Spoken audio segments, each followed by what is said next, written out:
Assalamualaikum warahmatullahi wabarakatuh. Halo para siswa di seluruh tanah air, utamanya para siswa SMK dimanapun kalian bersekolah. Kali ini di video saya akan menyajikan materi MPLS. Di dalamnya berisi tentang materi di bidang kurikulum.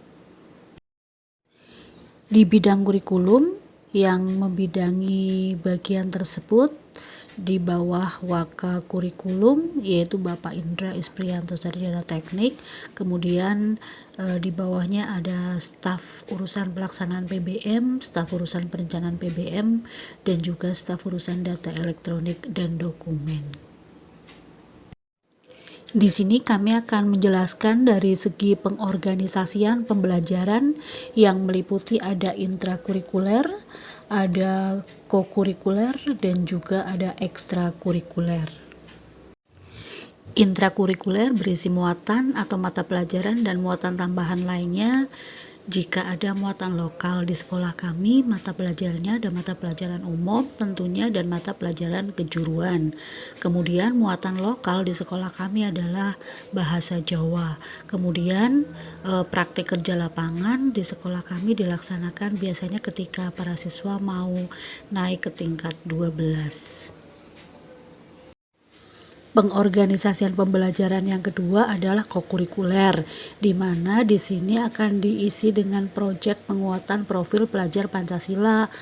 Di sekolah kami nanti proyek penguatan profil pelajar Pancasila untuk tingkat 10 didesain ada 3 tema pilihan dan 1 tema wajib, yaitu kepekerjaan. Kemudian 3 tema pilihannya gaya hidup berkelanjutan, kemudian kearifan lokal, dan yang 1 adalah suara demokrasi. Dan P5 ini biasanya dirancang dengan sistem blok, jadi kira-kira 1 tema itu akan menghabiskan waktu 1 pekan, maka dalam 1 tahun kemungkinan besar akan ada 4 pekan sediaan waktu untuk kokurikuler proyek penguatan profil pelajar Pancasila. Yang ketiga dalam pengorganisasian pembelajaran yaitu ekstrakurikuler, di mana ekstrakurikuler ini dilakukan di luar jam pelajaran yang bertujuan untuk mengembangkan potensi, bakat, minat, kemampuan, kepribadian, kerjasama, dan kemandirian peserta didik secara optimal. Ekstrakurikuler ini yang ada di SMK YPT 2 Purbalingga ada Eskul Pecinta Alam, Pramuka, OSIS, Rohis, kemudian ada olahraga prestasi. Kami akan menjelaskan tentang profil pelajar Pancasila, di mana profil pelajar Pancasila merupakan ciri karakter dan kompetensi yang diharapkan untuk diraih oleh peserta didik yang didasarkan pada nilai-nilai luhur Pancasila. Di sini penting sekali untuk menjelaskan tentang dimensi dan juga capaian elemen kunci dari profil pelajar Pancasila ada 6. Yang pertama adalah beriman, bertakwa kepada Tuhan Yang Maha Esa, dan juga berakhlak mulia. Dimensi ini ada 5 elemen kunci, yaitu ada akhlak beragama, akhlak pribadi, akhlak kepada manusia, akhlak kepada alam, dan akhlak bernegara. Dimensi yang kedua adalah berkebinekaan global. Pelajar Pancasila penting untuk bisa mempertahankan identitas, budaya luhur, lokalitas, yang juga bisa harus tetap terbuka dengan budaya lain untuk budaya baru yang bersifat positif. Dimensi ini mempunyai elemen kunci ada 4. Yang pertama mengenal dan menghargai budaya, yang kedua kemampuan komunikasi interkultural dalam berinteraksi antar sesama, yang ketiga refleksi dan tanggung jawab terhadap pengamalan kebinekaan, dan yang keempat adalah berkeadilan sosial. Dimensi yang ketiga yang merupakan ciri khas bangsa Indonesia adalah bergotong royong. di mana bergotong royong adalah kemampuan pelajar Pancasila untuk melakukan aktivitas bersama-sama dengan sukarela, sehingga membuat pekerjaan menjadi lebih ringan. Elemen-elemen dari bergotong royong ada 3. Yang pertama kolaborasi, yang kedua kepedulian, dan yang ketiga berbagi. Dimensi yang keempat adalah mandiri. Profil pelajar Pancasila seharusnya mempunyai sifat mandiri, yaitu bahwa pelajar mampu bertanggung jawab atas proses dan hasil belajarnya. Elemen kunci dari karakteristik mandiri ada 3. Yang pertama pemahaman diri dan situasi yang dihadapi, yang kedua regulasi diri, dan yang ketiga kesadaran akan diri dan situasi yang dihadapi. Pelajar Pancasila juga harus mampu secara objektif memproses informasi dengan baik, di mana ini ada di dalam dimensi bernalar kritis. Elemen dari bernalar kritis itu ada 3. Yang pertama, memperoleh dan memproses informasi dan gagasan. Yang kedua, menganalisis dan mengevaluasi penalaran. Dan yang ketiga, merefleksi pemikiran dan proses berpikir dalam pengambilan keputusan. Yang terakhir, pelajar Pancasila perlu kreatif, yang mampu memodifikasi dan menghasilkan sesuatu yang orisinil. Selain itu, karya tersebut tentunya harus bisa bermanfaat, punya arti, serta berdampak baik. Elemen kunci dari dimensi kreatif ada 2. Yang pertama menghasilkan gagasan yang orisinal, yang kedua menghasilkan karya dan tindakan yang orisinal. Jadi, keenam dimensi dan elemen kunci pada profil pelajar Pancasila ini bisa terwujud melalui nilai-nilai budaya Indonesia dan juga Pancasila. Nah, setelah kalian mempelajari tentang profil pelajar Pancasila, dimensi beserta elemen kunci yang ada di dalamnya, mari kita melakukan latihan pemahaman.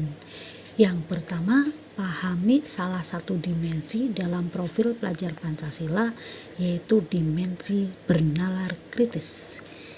Yang kedua, pahami elemen memperoleh dan memproses informasi dan gagasan. Lalu, perhatikan jika ada statement seperti berikut ini. Bullying hanya terjadi di lingkungan pendidikan menengah atas, SMA atau SMK. Sekali lagi, jika ada statement seperti berikut. Bullying hanya terjadi di lingkungan pendidikan menengah atas, SMA atau SMK. Tolong kita semuanya berpikir kritis statement tersebut. Setelah kalian memahami ada statement terkait bullying hanya terjadi di lingkungan pendidikan sekolah menengah atas, SMA atau SMK, maka tolong perhatikan umpan balik berikut. Yang pertama adalah saya dapat memahami mengenai profil pelajar Pancasila, dimensi dan elemen kuncinya karena apa? Silakan kalian semuanya menjawab di buku masing-masing. Kemudian yang kedua, kita mencoba melakukan kegiatan bertanya, di mana pertanyaan bermaknanya adalah setelah memahami elemen kunci memperoleh dan memproses informasi atau gagasan, berikan satu pertanyaan diawali dengan kata tanya mengapa. Mengapa kalian bisa berpijak dari statement yang ada, yaitu tentang bahwa bullying hanya terjadi di lingkungan pendidikan menengah atas saja. Itu bagaimana kalian bisa melakukan pertanyaan dengan kata tanya mengapa. Pertanyaannya bebas, silakan lakukan membuat kalimat pertanyaan bermakna yang diawali dengan kata tanya mengapa, berkiblat dari pernyataan tadi, yaitu bahwa bullying hanya terjadi di lingkungan pendidikan SMK atau SMA saja. Kemudian kita latihan lagi yang ketiga, memberikan masukan yang membangun. Setelah memahami elemen kunci memperoleh dan memproses informasi atau gagasan tadi, silahkan tuliskan kembali dan lanjutkan kalimat berikut. Boleh dipilih salah satu. Contoh yang pertama, sebuah kesalahan bisa terjadi jika. Silakan lanjutkan kalimat tersebut. Atau boleh memilih kalimat yang kedua, yaitu setelah memahami elemen kunci tentang memperoleh dan memproses informasi gagasan, saran untuk diri saya sendiri adalah, jadi ketiga kegiatan itu yaitu menyampaikan, menanyakan, memberi masukan yang membangun itu bersumber dari materi profil pelajar Pancasila tadi dan juga dari statement atau pernyataan bahwa bullying hanya terjadi di lingkungan pendidikan SMA atau SMK saja. Selamat berlatih dan semoga hari-hari kalian menyenangkan dan latihan ini bisa menjadikan Anda semuanya menjadi siswa yang memiliki profil pelajar Pancasila. Sampai ketemu lagi di lain video. Assalamualaikum warahmatullahi wabarakatuh.